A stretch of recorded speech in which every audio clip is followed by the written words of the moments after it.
அஸ்ஸலாமு அலைக்கும் வரஹ்மத்துல்லாஹி வபரகாத்துஹு. ஒரு குழந்தைக்கு வைக்கப்படும் பெயர் அவனுடைய வாழ்நாள் முழுவதும் அவனுடன் இருக்கும் ஒரு அடையாளம். அதனால் இஸ்லாம் நல்ல அர்த்தமுள்ள பெயர்களை தேர்ந்தெடுக்கும்படி ஊக்குவிக்கிறது. நபி ஸல்லல்லாஹு அலைஹி வஸல்லம் அவர்கள் கூறினார்கள், அல்லாஹ்வுக்கு மிகவும் பிரியமான பெயர்கள் அப்துல்லா மற்றும் அப்துர் ரஹ்மான் ஆகும். இப்போது அல்லாஹ்வுக்கு பிரியமான சில அழகிய பெயர்களை பார்ப்போம். அப்துல்லா அர்த்தம் அல்லாஹ்வின் அடியான்.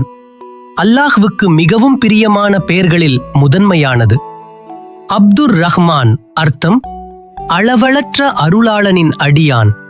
இது நபி ஸல்லல்லாஹு அலைஹி வஸல்லம் அவர்கள் குறிப்பிட்ட மற்றொரு மிகச்சிறந்த பெயர்.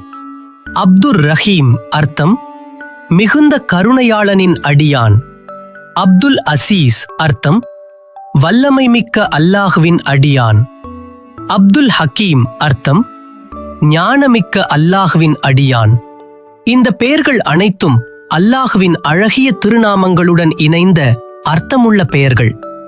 உங்கள் குழந்தைக்கு பெயர் வைக்கும் போது நல்ல அர்த்தமுள்ள இஸ்லாமிய அடையாளத்தை வெளிப்படுத்தும் பெயர்களை தேர்ந்தெடுங்கள். அல்லாஹ் நம் அனைவருக்கும் அழகிய பெயர்களையும் நல்ல குணங்களையும் வழங்குவானாக. ஆமீன். அஸ்ஸலாமு அலைக்கும் வரஹ்மத்துல்லாஹி வபரகாத்துஹு.